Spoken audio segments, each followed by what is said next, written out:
3, 2, 1. We are live. CD Logic Podcast Show. First time doing it through House Party. House Party is way better than Zoom, Skype, Google Hangouts, all that stuff. We are currently Cody, we've been using it for 10 minutes. Dude, I don't care. It's already better. It's already better. So essentially, this is going to be our first of maybe many. This is a test run. We haven't decided. But as you can see here in the middle, we've got Randal Colquitt, who was a college soccer teammate of DJ and I. He is currently born and raised, well, technically born in New Orleans, right? But lived most of his life in Las Vegas. He's there now, working a really neat and unique job, and as well as surviving the COVID-19 just on the West Coast. So, Randy, welcome to the show. Good to be here. Great to be here. Finally. Finally. Right? Right? It's just been waiting my whole life for this. I'm honored. But, DJ, any opening remarks for Randal other than welcome to the show? No, man. I think we haven't seen each other since homecoming. Except, that's true. Right? Since homecoming, except for a few Liverpool versus Manchester United text messages, I don't think we've talked either. Yeah, that's true. Liverpool is going to win the league, but that probably won't happen for another 20 years after this. No, we don't want to get into that, but they will, hopefully. Go you Reds for DJ, just for the sake of breaking that 30-year streak, whatever it is. Oh, yeah, no, I was pulling for him. I wanted them to do well. I wanted them to win, but... We'll see. But anyways... Corona happened. Wait, oh my gosh, you had to show off the coasters. There we go. Thanks, Randy. I almost forgot. Look what you did, Randy. He had to flaunt his Liverpool pride. But, well, like we said, Randy, welcome to the show. It is great to have you. This is awesome. I'm just love seeing my two mates right here at the same time. It takes me back to old times, whether I was walking to a cold, long walk across campus to Stewart Dorm or to the crappy little pillbox that Hillman was. But, dude. Good old Matthews and Stu. Matthews, Stu, Hillman, whatever those were called. I forgot half their names at this point. It all feels like a blur to me. The shithole campus. The names may leave your mind, but the memories don't. Exactly. That's the most important thing. But so Randal, you're from Las Vegas. We know that. Obviously, our listeners, viewers don't. Tell us a little bit about your background in Las Vegas. You know, obviously, you born in New Orleans. Let's start with that story. Yeah. So I was born in New Orleans. Didn't really spend that much time there. I spent like 2 months, first 2 months of my life, because my dad was finishing residency. And then we drove back from New Orleans. Kind of the same route we took when we did that huge road trip back. Except we went through Houston, I think. And then ever since the first 2 months of my life, I was living in Las Vegas. That's crazy, dude. Yeah, but I went from one crazy party city to another party city. That's awesome. And then I went to Emory, which is just bizarre. I don't know how that happened. Yeah, Vegas is Vegas. I'm proud to be born and raised in Vegas. I consider myself born here because, I wasn't old enough to remember New Orleans, but I'm old enough to remember my whole life here in Vegas. Right. Yeah. But yeah, I love it. It's the city that never sleeps. I used to tell people when I was going through high school and middle school, that I met outside of Nevada, that my whole family owned a hotel, and we were in the hotel business, and I lived on the top floor, and I was just constantly partying it up. Every weekend I was living at the Wynn. But yeah, what? That's what I thought for the first 2 years I met you. Took you a while to figure that out. Yeah, and I probably told you that exact storyline right there. Dude, one of my earliest memories of you, Randy, is probably like our first 3 nights at college, and we were walking back from one of those freshman events or whatever. It was at nighttime. We were walking along that long brick path from like Mile Wall back to Matthews or whatever it was, and I remember there was a lightning bug that like lit up right in front of us. Oh, yeah. and it freaked you out because you were like, "Whoa, what was that?" Yeah, I had no idea what those were, and they were the craziest. Like that was mind opening, mind blowing. Seeing those things for the first time. I always heard about them in like TV shows and books. That might be like you know how like they say like when you go to college you have like cultural like shocks, you know, like, oh, we're all different, we're from different places where you have different thoughts. Oh yeah. That might have been like my first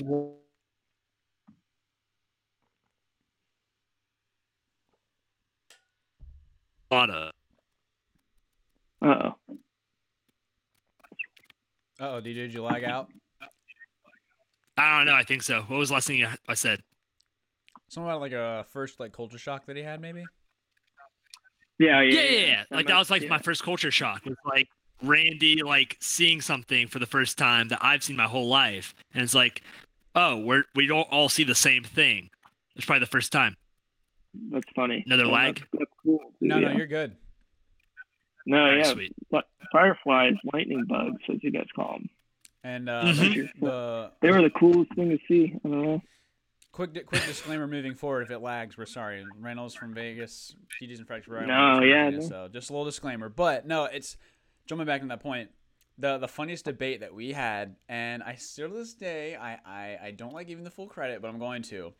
But it wasn't until I think our cross country road trip until it's that like what was it, like day 3 or 4, we were leading Flagstaff, drove Route 66 and all. It was beautiful, you know, really, really deserty, mountainous. And it wasn't until whenever we hit that highway north to head to Vegas the last couple hours. We're going through the desert, and you always said in college, like, oh, the Appalachian Mountains, these are hills. They're not mountains, hills. And you're like, Las Vegas has mountains. Las Vegas has mountains. And it wasn't until that drive, that last like hour drive, you know, even saw the Hoover Dam and all that. And I'm like, all right, for once, I'll admit, these are mountains. Because it was just so rocky and terrain and rustic. And the Appalachian Trail just looks like, you know, like green foliage, you know, hills. Rolling hills. Yeah. And I mean, I'll admit, like, if I was talking about this the other day, like, if you took the trees off those mountains, I mean, I'm sure they're rocky and, you know, kind of, they're not just straight up, down, like a cartoon little formation, but still compared to those mountains there outside Vegas, I mean, my mind was blown. So I'll show you. Dude, what was that? What was it like first reaction when you drove to Emory or were in that area around the Appalachian Trail? Honestly, it was kind of cool. I mean, I had always wanted to see that part of the area. Kind of funny. The first thing my grandma said to me when I told her I was going to school at Emory and Henry, she told me to take a gun because those hillbillies will get you. They'll get you in those hills. The hillbillies will get you. I love it. And so, like, hearing that and going there for summer orientation kind of scared me a little bit. Because I didn't know what to expect, but no, all you guys are friendly. All the Emory Hill people are friendly. Hey. But it kind of reinforces my grandma's stereotype, seeing the people that work at the calf. Some of the people that work at the calf at Emory are a little scary. They've aged and live a different life, to say the least. Yeah, those are the hill people. Mm-hmm. I think that's gotta interesting. Be careful for them. No, dude, I think that's really interesting, though, because I had kind of touching back how you said you would tell friends that you met outside Nevada and or Las Vegas was, you know, your parents owned a hotel, party it up, party city never sleeps, West Coast style. But, like, to me personally, I met you at Roanoke College in, like, that really cold January day for a showcase. And I remember seeing you the day of moving day at that Walmart, like, oh, shoot, you're the guy I was on the same team with at the showcase, like, you know, 7 months before. But when that day, thinking back now and then, I was like, this guy's from Las Vegas. Like, who lives there other than the cartel, casino owners, and people that want to spend thousands of dollars on a weekend? Which, you know, that's my stereotype. You hear all the stereotypes of East Coast hillbillies. I had my stereotype of white people laundering money in hotels. I had no idea. You know, like, we were like, what the hell is this exactly. guy doing out But here? it wasn't until like I got to know you and heard stories about you in your hometown, and then meeting your folks and your sister and her husband, like all great people, and clearly, you know, not in that stereotype. So I don't know. It's crazy just to. We were like, wait a minute, there are normal people that live in Vegas. Yeah, wow. dude, I had no idea. had absolutely no idea. But dude, I don't know. I can still think back, and I thought you were pulling my leg because I was like, all right, this is like the second or third showcase I've done, and awkward. It lagged on DJ picking his nose. Was it big, dude? Oh, that's what it is. I was drinking. But no, I can just think back to that moment you said you were from Las Vegas. Like, this guy's pulling my leg. Like, these guys are from West Virginia, Kentucky, North Carolina, but Vegas, like, dude, why? But I don't know. It's crazy how things work. You're probably thinking this guy's probably a beast at soccer. I'm not gonna lie, dude. You're shredding. So Bluegrass. I'm not gonna deny, dude. You had that flow. You put like the hair band. You're like, let's go. You know, I didn't like know what to expect. This West Coast guy from Vegas with a hairband. So hey, you had fleeky hair. You still do. So little do you know, I just like to play ultra physical. A little bit. You know, a couple red cards every month. Yeah. You know, no big deal. Yellow cards every game. Yeah. Sorry, Every month. I was trying to give you the benefit of the doubt. But DJ, Randy knows who he is. Yeah, very true. Well, so DJ was obviously, I don't know if we touched on this, maybe I did, but Randall and DJ were roommates for 3 years, and then DJ and I roomed senior year while Randall took on a RA position. But that was your second or third year at Emory? Second. Or second. Only RA for 2 years. Yeah. That's right. But yeah. So as roommates for 3 out of 4 years in college, I mean, that was big. I mean, we're all best buds anyways, traveled across the country, many soccer games, practices. I mean, blood, sweat, and tears together. But moving into school, DJ, I don't know if you really told your story ever on the podcast about how you like switched schools last minute, but let alone had a roommate from across the country. How was that experience for you? Yeah, we'll see if I don't lag out here. Okay. So I changed schools pretty much at the last minute. Just went to Emory and Henry just because I knew Sharky was going there already to play soccer, our teammate. And I remember at orientation, me and Chucky were actually talking because like me and him hung out during orientation. Good old Chucky. Dude, Chucky. And I was almost we talked about being roommates just because we were both on the team and all that. Right. But that obviously didn't happen. And then when I got my card or whatever it was that said that my roommate was from Vegas. Oh no, that would imagine how much different my college experience would have been if that was that's what started it out. Oh gosh, dude, I love that had kid. Keith Norris as your roommate. Keith Norris from Marion, Virginia. It's ranked the #1 worst place to live in Virginia.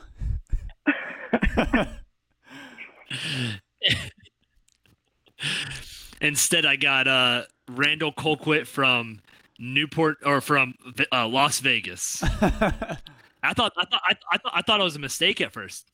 I didn't think that was real. Huh. And then why'd you think that? And then ever since then,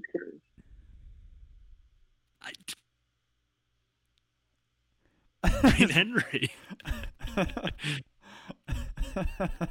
But then every single year from that point on, it felt like at least once a year there would be some big thing where they would talk about how diverse our school, student body was.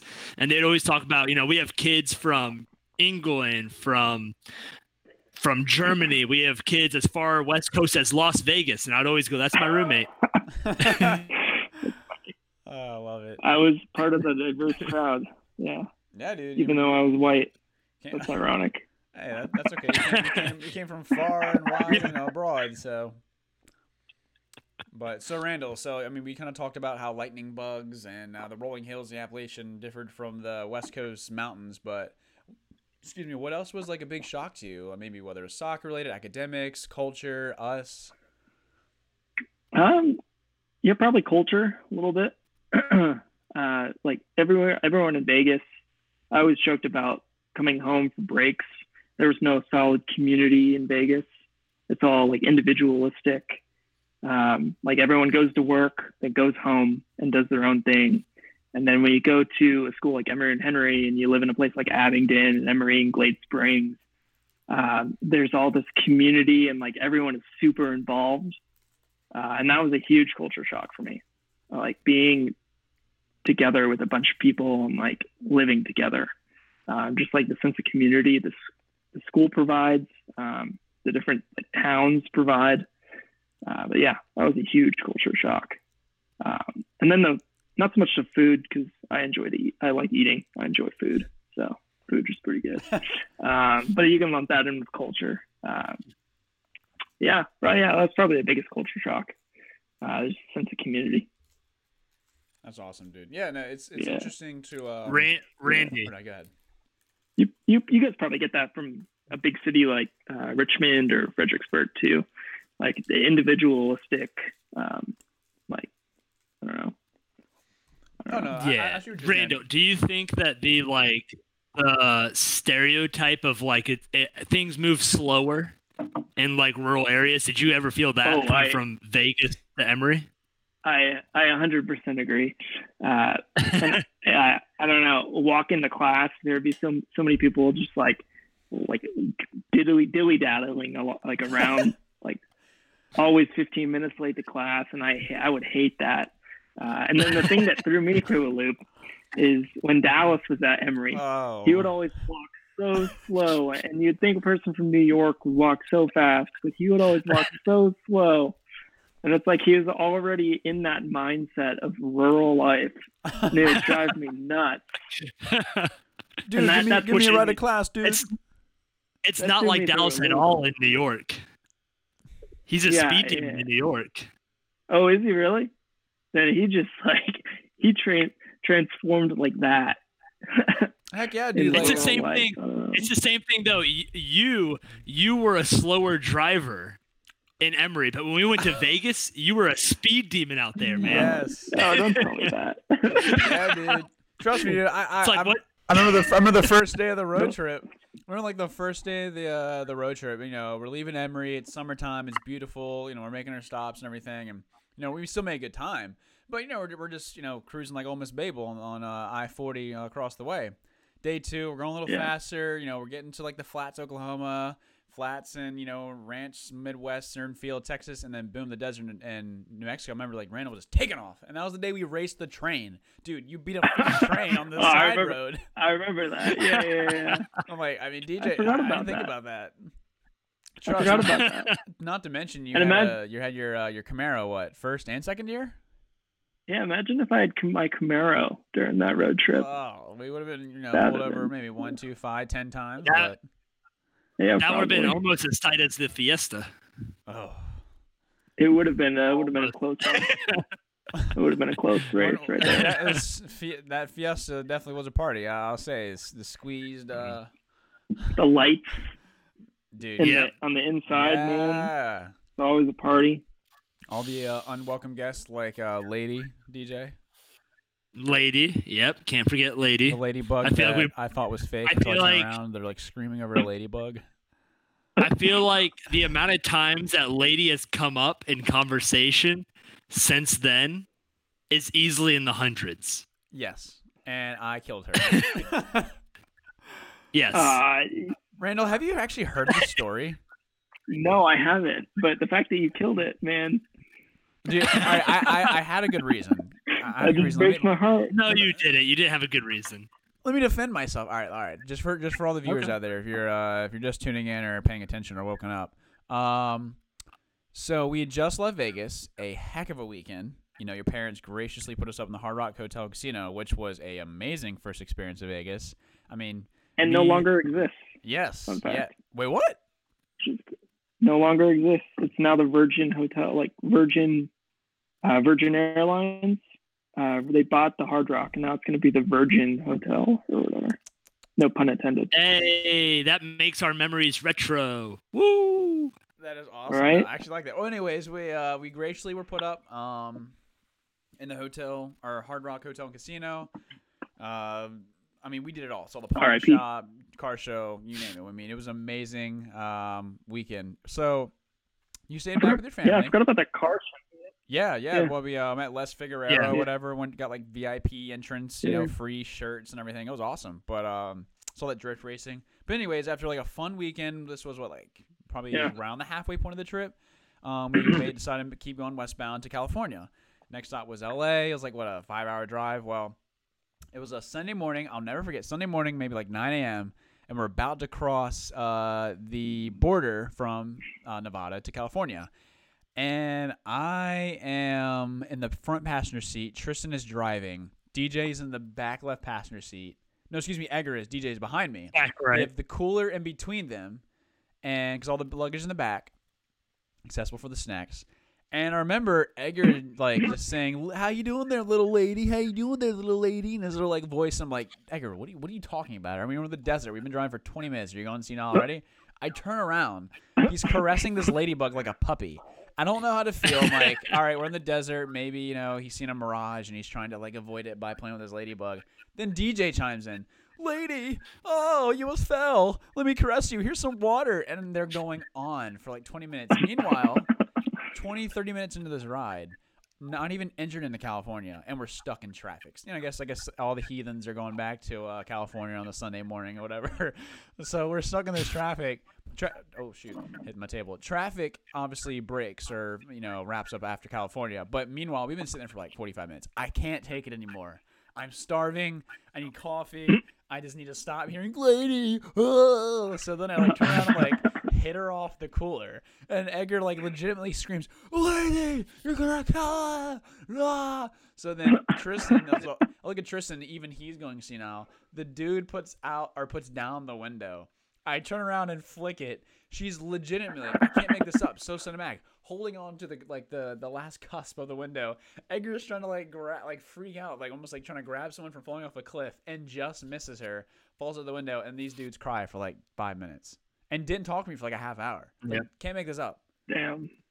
I'll never You forget ruined it. it. I love how you laughed through a traumatic incident in my life. You just powered through. I'm not gonna lie to you. I won't deny. And mind you, when you were just telling that story, you were referring to her as a she. Okay, so that gives us some justification there. Yes. Fine. Fine. I think it's, I don't know. A part of me was almost like thinking it was a he, like the ladybug in Bug's Life, but I'm like, no, because I love that movie and I don't want to attach myself to that ladybug now. You don't want to make yourself feel bad for murdering it. Exactly. It was 3 years ago next month, and I don't want to feel bad. We're coming up on our anniversary of her death, actually. Oh, might have to get you guys a gift for that loss you guys had. But nope, me and Ed already have something planned. Don't talk to us. How did we get on this topic about this freaking infamous ladybug? It was a traumatic experience. That's why. True. Yeah. People have traumatic experiences leaving Vegas because they lost $50,000, and DJ and Edgar, they lost a ladybug. So at least it was a little bit Some better. people lose sunglasses. Some people lose ladybugs, man. You never know. Some people lose. Me and Edgar. Me. Me? Yeah, because I know Edgar and me came out green from Vegas. Did you really? Me and Edgar did, yeah. We didn't play a whole lot. The little bit that we did, we both came out good. But then we both lost all of that in Reno. Yeah, I came even in Vegas, but I was $5 in the green in Tahoe or Reno, wherever it was. Yeah, me and Edgar both lost a good bit of money in there. I know better. I didn't gamble, but I lost my sunglasses. So yeah, you gambled on other things in life. Yes, I did. You gambled. What? You gambled on Tristan being able to hold his bladder at that intersection. Do you remember that? Yes. Yeah, I do. What was that? That was like 5-lane traffic. You remember that story? I do. All right. So we're all in Randall Subaru coming back from your place, steak dinner before we have to make a back change and go out for the night or whatever. And we're almost back. Maybe like 5 minutes. But how far do you live from the strip? Like 15 minutes. So yeah, I mean, not too bad at all. And he like doesn't speak up, so he has to go to the bathroom. Like before we really get into the hub of the traffic, and we're 2 miles? I remember that. Yeah. Like a couple minutes away from the hotel. Use the bathroom at my house. Yeah, and like the dude with no hesitation just says, "I have to go to the bathroom," and then progressively gets louder and more aggressive to the point where Reynolds driving, Edgar, me, Tristan, DJ. And the next thing you know, you just see the right passenger door, and this little short guy of Tristan is running through traffic, 5-lane traffic. I gotta go to the bathroom. And then he goes to the gas station to go to the bathroom. So he goes outside, and then he just casually runs back into the car, and like nothing ever happened. I'm like, Tristan, what did you just do? But it was one of the, I guess that, I don't know, it comes with Vegas, I guess. The most random things just occur. God, it was an experience. Heck yeah, dude! I can't wait to go back and spend some time with you, dude. It's been too long. Hey, bachelor party coming up. Coming up. Deal. Nah, I just said coming up for dramatic effect, but I don't know. Who knows when it'll happen? Coming up in the near future in the next 10 years. Yes, right. All right, fair enough. The last part you said there. I was about to say, Randy, are you dropping some big news on this podcast? No, not yet. This coronavirus kind of put a hold. This coronavirus kind of put a hold on all 14 plans. Yeah, well, I guess that's a good segue. As for the coronavirus, it's definitely a touchy subject and very irritating for many reasons for everyone. The opposite of a touchy subject. You don't want to touch it 6 feet apart. Hey, got me. So I think we meet that requirement here. So exactly. So with that, oh my God. So actually, we're like 2 inches apart. There's your screen right there. Ah, damn it. So, anyways, back into the segue of the coronavirus. So, Randall, me and DJ have talked a lot about how it affects our job. Bless you. A lot how the coronavirus has affected our jobs. DJ being a home developer, builds homes, Ryan Homes, and I am a police officer in downtown Richmond. Now, we've seen a major effect. As DJ said, his weekly meetings are limited, and the clientele it's usually, like as he said, it's very, social distancing, 6 feet apart or whatever. And then for me, the city is a ghost town. It literally looks like Walking Dead without the dead. I mean, it's actually crazy. When I worked like the weekend, which, I mean, I've seen pictures in Vegas. I remember sharing that post. We talked about it. I mean, it's unreal. Crazy. Yeah. So you can kind of dig into what you do for a living and how it's affected you in Vegas. Yeah. So, I'll be happy to share. So I graduated I'll go back a year ago. A year ago, last May, I graduated from a master's program, moved back home, and then all last summer, I was applying for jobs, interviewing, and I interned with a gaming entertainment hospitality company, Boyd Gaming. Loved the company, loved my internship. I was in their HR department in their corporate location, doing learning and development stuff. So. Doing all their hospitality service standards training and all that, creating training, basically everything an RA does, I was doing in a corporate setting, and I loved it.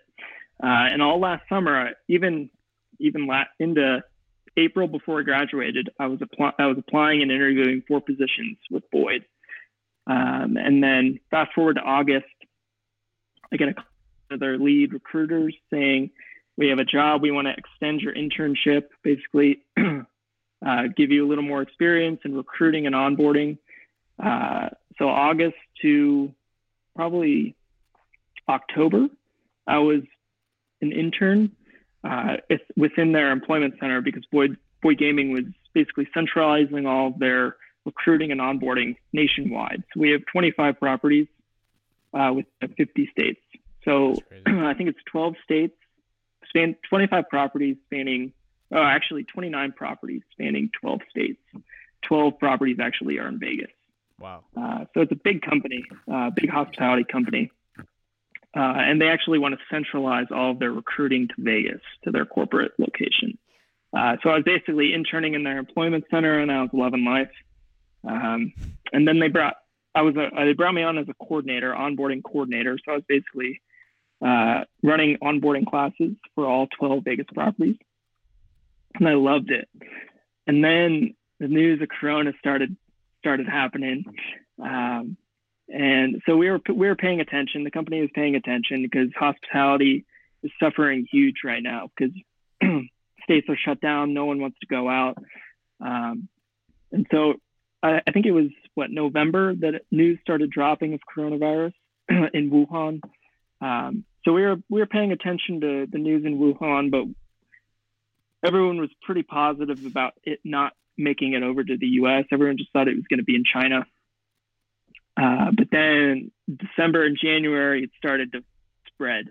And then you saw all those cruise liners off the West Coast and off the East Coast, being quarantined off the coast, and not allowing passengers off. And then actually one of my colleagues was supposed to take a cruise, I think February 5th, that week of February 5th. And Princess Cruise Line that he was going to go on canceled all cruises. So he left for the cruise, stayed the weekend, and came back, and everyone was so confused.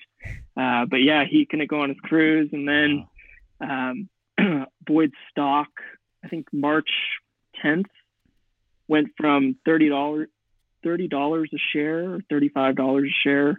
Then within a week, it went down to 10. Wow. That's how it gives you some perspective of how crazy everything got, how real everything became. And then, so I had a meeting March 12th, my boss, and she was saying they were in the process of promoting me to onboarding specialist. But she was due to the coronavirus and everything that has happened with our stock price, the company, we have to end your internship and we can't bring you on board. So basically, I've been on a prolonged vacation since then till now. Which isn't a bad you're not idea. even with them anymore? No. So that's how crazy everything got. Is that a temporary thing, or is that a permanent? So they told me.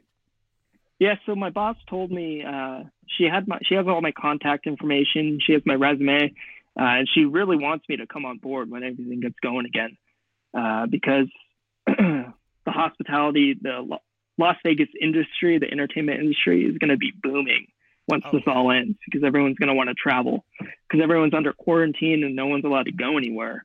So as soon as this ends, everyone's going to want to travel. So Vegas shouldn't be worried within the next year. It's probably going to take a year, more or less, to get our economy going again. But she said, yeah, for the time being, I can't bring you on board. And we can't keep you as an intern. They actually let go of all interns, which is crazy. And then we were hiring our summer interns for this summer that are current college students, and we had to stop doing that as well.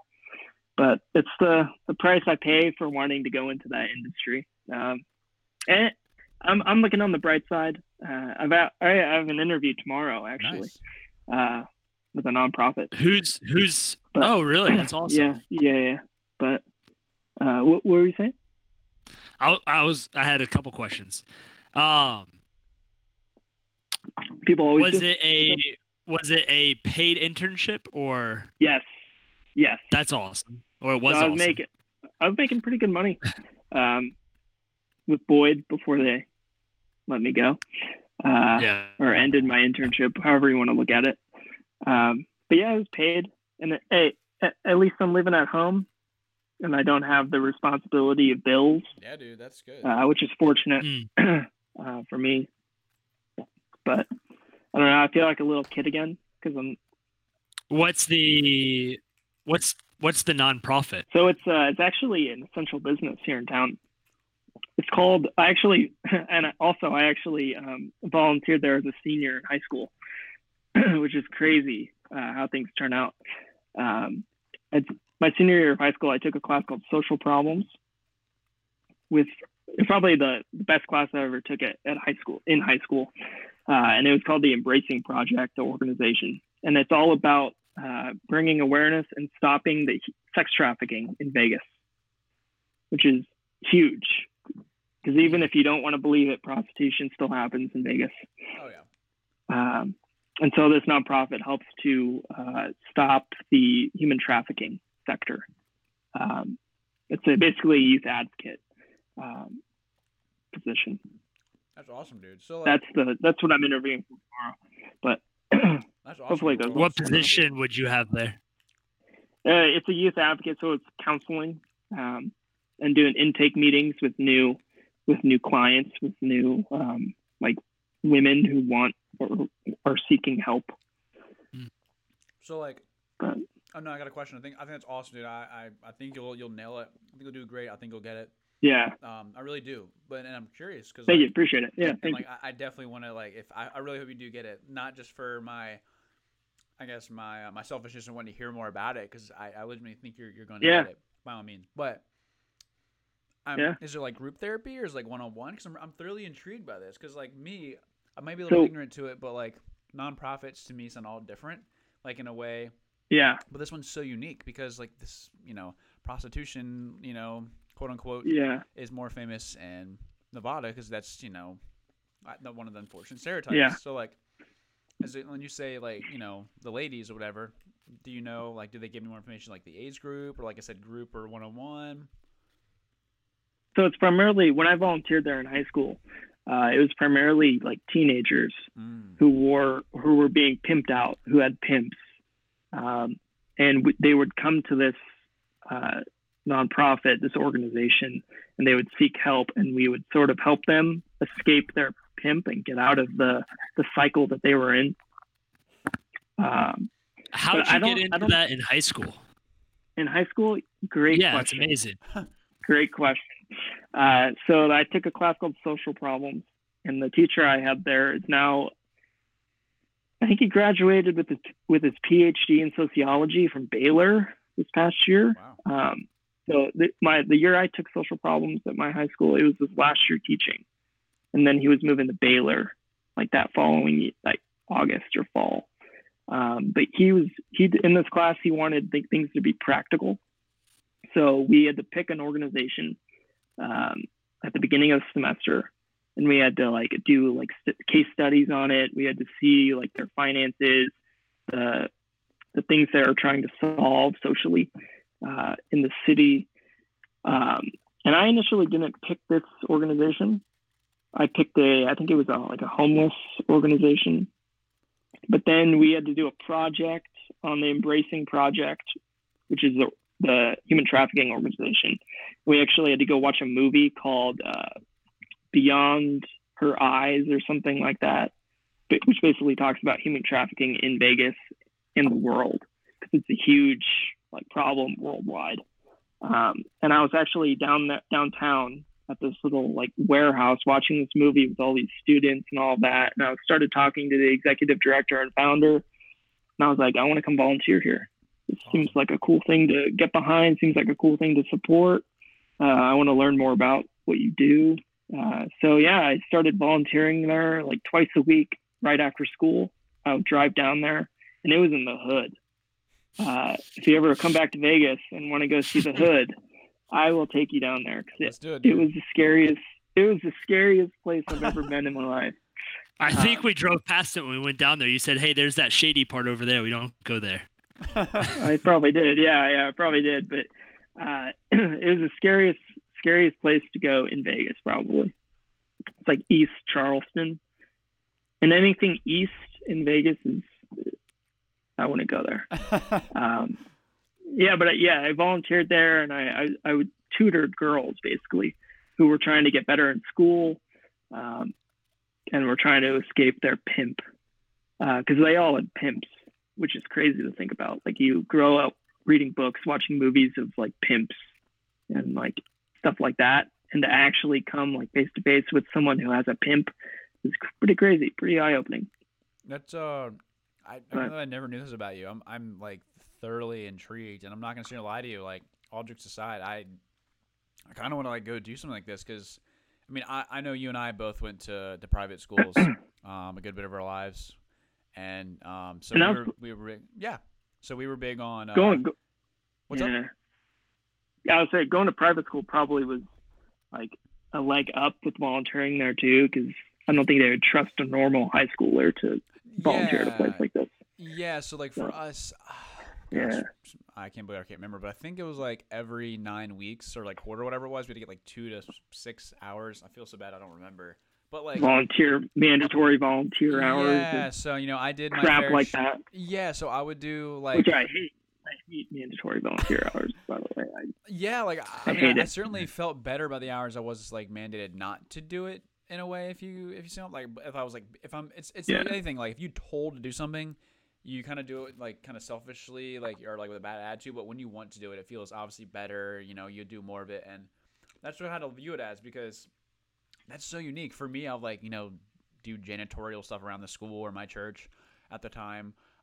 Eventually, I got into this thing called Top Soccer, where we helped kids with special needs play soccer and sports, and I did food banks with my buddy's church in downtown Richmond, and so on and so forth. But those don't even touch like to what you did, and it's like I think it's just I'm uninformed, but that's thoroughly unique inside and out. Like, I've never heard of such a thing, which I guess shame on me, but or whoever else has been hiding it all this time, Randall. But no, dude, I really want to hear more about this. I'm rooting for you, dude. That's fascinating, and it takes a lot in you, to be able to be there for someone that has been at the rock bottom, not by their will, but just lived through it, and trying to better themselves. Sometimes you can be the difference maker. Not put pressure on you, dude, because I have full faith. But that's awesome. Pressure's all on. I put all the pressure on myself. You're not putting any pressure on me. Good. Yeah, but hopefully it goes well. Do you know how the nonprofit is dealing with the coronavirus? Like, is it suffering at all? Is it having new challenges that they didn't have before, or is it more or less business as usual? Yeah, so it's actually good question. I was researching for the interview I have tomorrow, and I was reading all about what the CEO. So I'm still new on what they're doing. When I volunteered there, they were a separate entity, a separate organization. But apparently they combined with another nonprofit, a children youth nonprofit, Rite of Passage. So now the Embracing Project is a part of Rite of Passage. But the CEO of Rite of Passage put out a message basically at the start of coronavirus saying their Embracing Project is going to continue normal business because it's an essential business. We have to be there for the victims of these of trafficking to let them have a safe place to go. But so it's Monday through Thursday. The adjusted hours for the Embracing Project are Monday through Thursday from 8 to 5 or 8 to 4:30 maybe. I don't know. But it's business as usual. I think they're screening people in the front.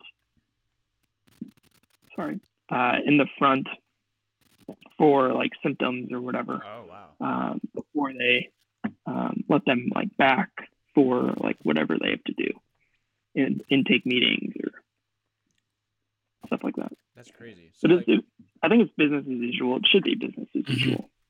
So do you maybe from then, or maybe it's increased or decreased? How many clients or young ladies or maybe even men go through a program for this rehabilitation and a mentorship? Do you know how many people they work on with? At the moment, no, just because I haven't volunteered there since high school. But in high school, I probably tutored.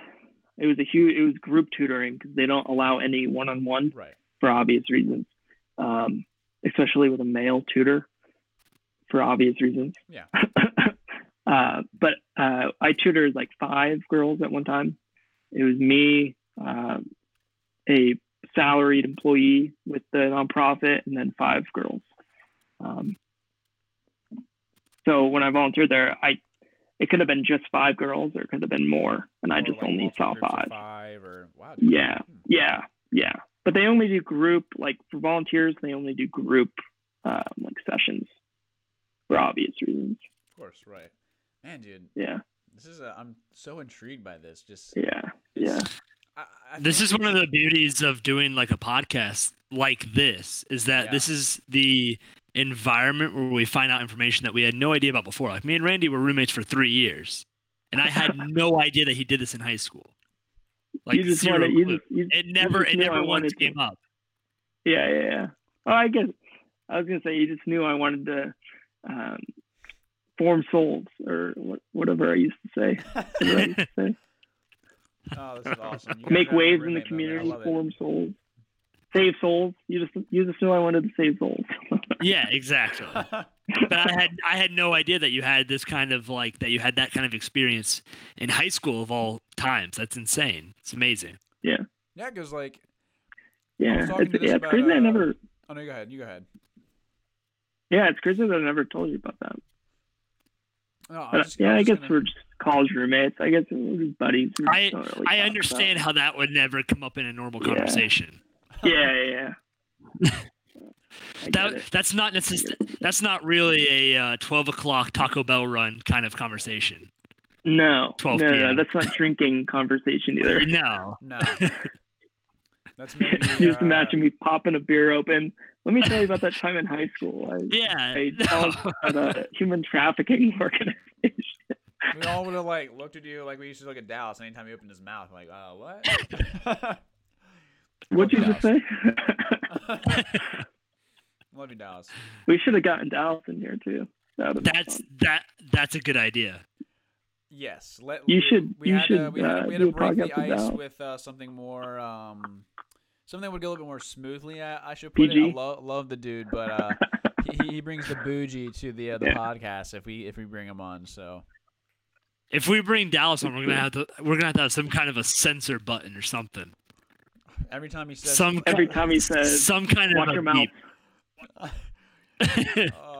Yes, anytime he says something like "watch your mouth," like every single time he says like something needs to be censored. Yeah, he just has like that New York vocabulary, and it's raw. It's Donald Trumpian. Yeah. His vocabulary, Dallas's vocab is pretty Donald Trumpian. Very New Yorker. Yes. Very New Yorker. They're both New Yorkers. That's what I was getting at. Yeah. So Randall, no, I'm definitely gonna want to hear more about this as well, and I'm legitimately... hopefully this interview goes well tomorrow, and then I can tell you all about it. I expect a text as soon as you know something, dude. I really do. Oh yeah, or at least how you feel. For sure. Absolutely. Because like For sure. I was telling DJ this the other day, and I feel like this is honestly making me feel more selfish, and I mean this 100%. Like all jokes aside, because I got caught up, and Grant only went to DJ about this, so like my brother, me, my family, and this whole COVID-19 has affected a lot of people in many ways. And I think the main thing, instead of feeling sorry for yourself, is you try to be positive. But like one thing after another keeps occurring. Like they took away all professional sports. Then people around you are losing their jobs. They're getting sick. No kids are in school. People are getting laid off. People are losing money. Yeah. I mean, even more of a selfish aspect. I had to cancel my trip with my mother in 2 weeks to Alaska. Like I was bummed. All these things keep happening, but I realized I was kind of being selfish in a way.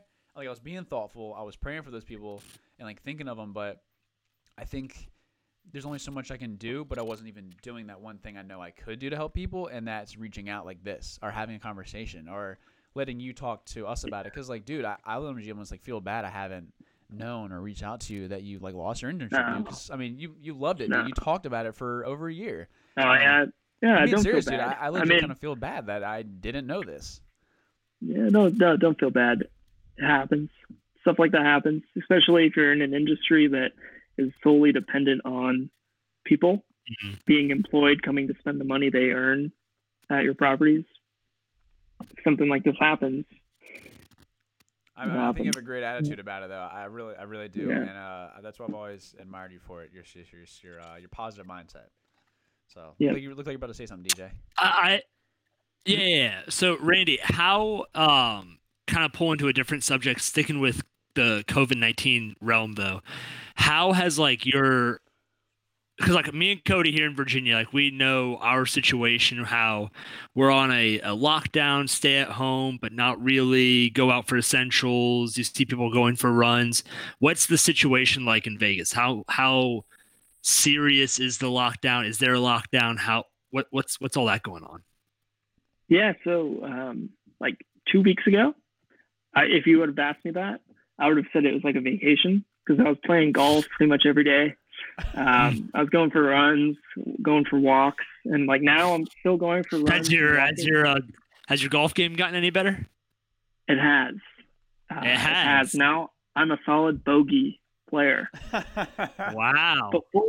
Before I was hitting into the other fairway, I was hitting in the rough, hitting out of bounds, and now no offense. Before you weren't hitting the ball. I wasn't. But yeah, now I've gotten pretty good. I don't want to like brag about how great of a golfing game I have right now. Brag about it. That's okay. But I'm hitting the ball really well. I think I was playing golf, because now I think it was a couple days ago their governor closed all golf courses. He was allowing golf courses to be open because golf's a like self-sport. You can play golf with people and still be succeed. Literally on that note, me and my buddy from back home literally just played golf this weekend because they have a deal going on where you pay for a round and you get, your own golf cart, all that kind of stuff. So you maintain separation. You can play a whole round of golf without ever coming within 6 feet of somebody if necessary. Exactly. So that's insane that in Vegas it's shut down, whereas here it's still going on. Yeah, 2 weeks ago I was playing golf and all of that, and then like a week ago he closed all golf courses because people were taking pictures of people playing golf, and there was a rule that you couldn't linger and congregate on greens. Like if someone was on the green, you had to let them putt, and then you had to go putt. But people weren't following that rule, so he took the measure of closing all golf courses because people can't follow those rules. But even then, I think that's dumb. So now I can't golf. It's pretty eerie. I drove down the strip the other day, and no one was out. No tourists, no motorists, nothing. Was like it was like a ghost town. It was like Walking Dead if you were in Vegas. Yeah, dude, that's how Richmond is. I mean, there's definitely crazy. I don't know how much public transportation you guys have. I'm trying to join a brand camp the couple times we went, but like that they're running some of the buses downtown Richmond, but there's like no one on them, and they're technically free. You don't have to pay. I mean, there's construction workers, and that's it, and us. I mean, you might have your stragglers. So I can only imagine on the scale of Vegas. I mean, So all the buses and public transit, they're running, but little people are like, there's no one on them basically. I went for a run yesterday and I saw a bus, but no one was on it. And then, so healthcare professionals are still working. They repurposed my dad from anesthesia to family practice, I think. I was about to ask you that, about how he was been affected. Yeah. That's crazy. So now they repurposed him basically. So now he's dealing with people who have taken the coronavirus test, and then like calling them to basically tell them they are positive or negative. And then he's also, so he runs his own surgery center. So now he has to just make sure his surgery center is up to like keeping up with everything that's going on. Have his hours increased or? Yeah, so he's not doing any non-essential surgeries. So it's only like if someone needs to have a surgery and it's life or death, they'll have a surgery and he'll go do anesthesia for that. But his hours are pretty like reduced. He still runs his surgery center. Like that, still go to his surgery center just to make sure his employees are okay. But his hours are reduced. So healthcare workers are still working, and then everything else is closed except construction for housing and the stadium, which is pretty crazy because there have already been like 20 confirmed cases for construction workers of the new Raiders stadium. And you'd think shut it down, but they haven't shut it down, which is crazy. And then housing. Oh no, I was gonna say, do you know, or is there a number floating around about like how many are employed on the project of building that stadium? Ooh, I know it's a lot, but I couldn't give you an accurate number. I don't know that. Yeah, I don't know that at all. It's a massive scale. I've seen like progression pictures or videos, like time lapse stuff, and it's coming pretty rapidly. But it's going to be massive. Yeah, every single time I drive by it. How close is it from your house? Like 20 minutes. Gotta come see it. And the Raiders stadium is built so that the sliding glass that opens overlooks the strip. Wow. And also the T-Mobile arena, the hockey arena. That's awesome. Which is kind of cool that they did that. Who plays in that hockey arena? Oh, don't even the Vegas Golden Knights. Who are they? The Golden Knights. They're the best hockey team in the nation right now. Even if the NHL rolled back 68 games, they'd still be number one in the Pacific. Decent. Which means they take the Pacific going in the playoffs.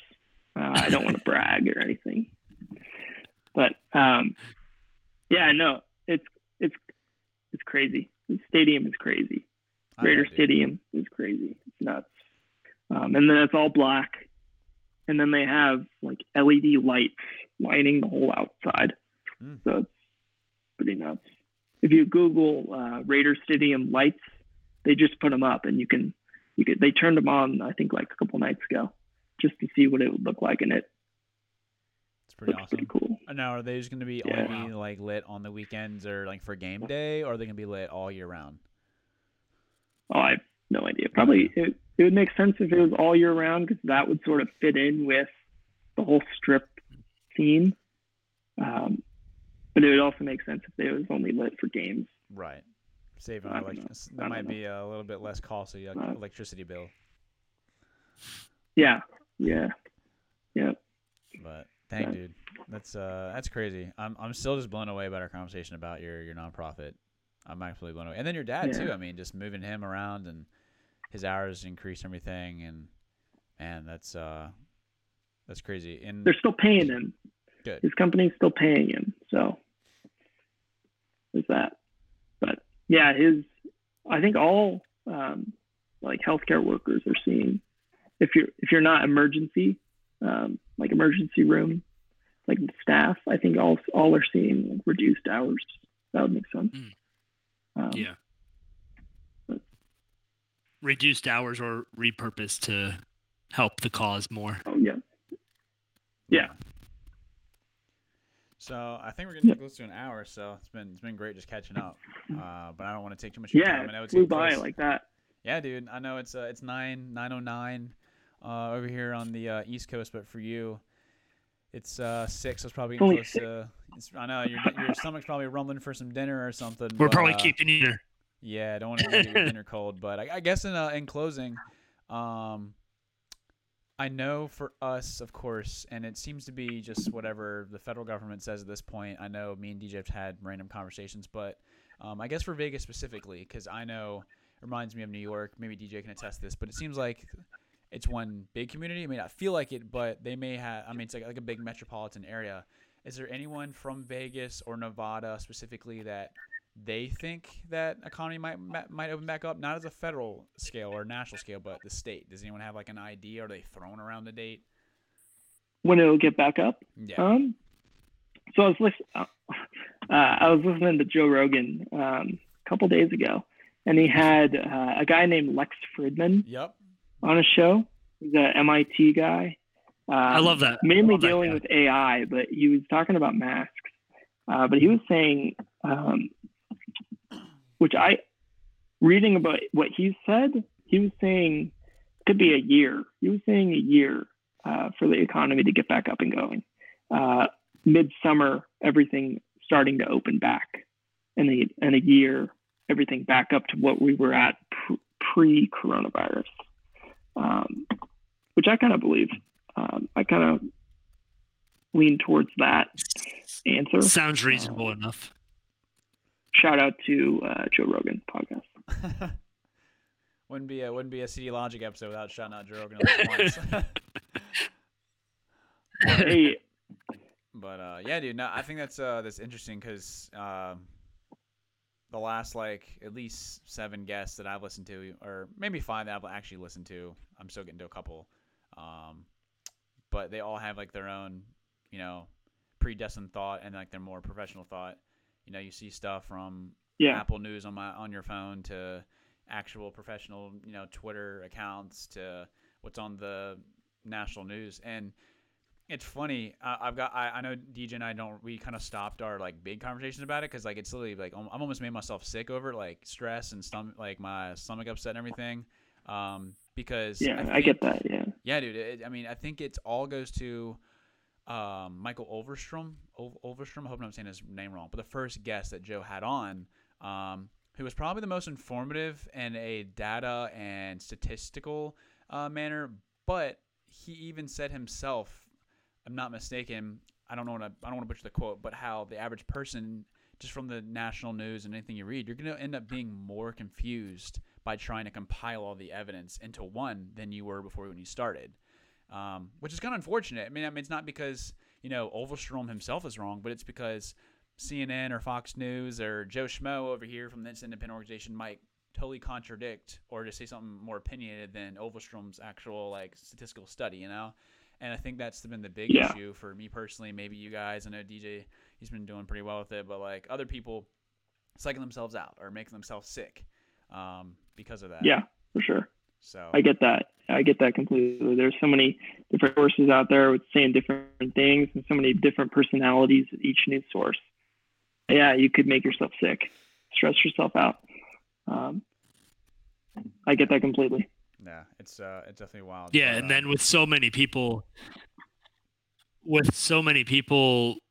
having so many different ideas and so many different opinions and different facts coming out from so many different places, it creates a situation to where you don't know who to trust or who to listen to, which then forces you to create your own opinions instead of trusting a professional's opinions, which is then dangerous.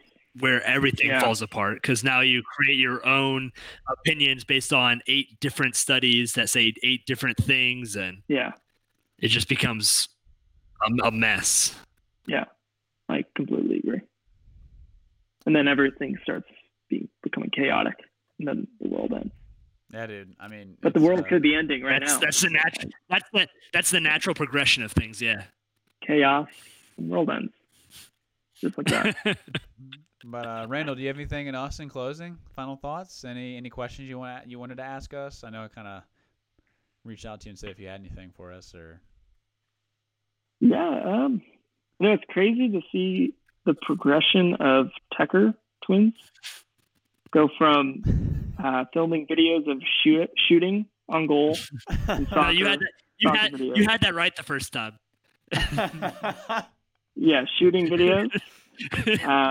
To travel, which I thoroughly enjoyed, travel, and rewatching the travel videos that you guys made. I should have gone on that Canada trip, and I'm shooting myself in the foot every single day since then. You have an invite for the next one. Crazy. For sure. I appreciate that, and I will not turn it down, no matter how stubborn I am. Yeah, dude. Well, consider this. Hold me to that. Hey, well, we won't let you for sure. In honor of not letting you back out or holding you to it or whatever, me, DJ, Tristan, and I, and Ed's pretty much on board. But we were thinking, hopefully, COVID now allows.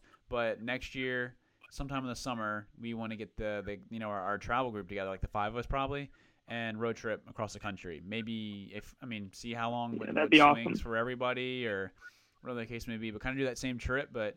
Maybe actually camp more or see more national parks or whatever we want to do. Kind of like a group chat. Kind of do it. Kind of do what Quest and Pierce did, almost. They did their like cross country trip and they did Yosemite and all that. Exactly. I want to do more national parks. Since we've all pretty much done that and we've been to a lot of the same states. Like we want to go to Grand Canyon again, but like this time camp, let's do it. Or someone wants to go to a totally different national park, or if we want to catch like a soccer, baseball, football game or whatever, whenever we go, or for sure.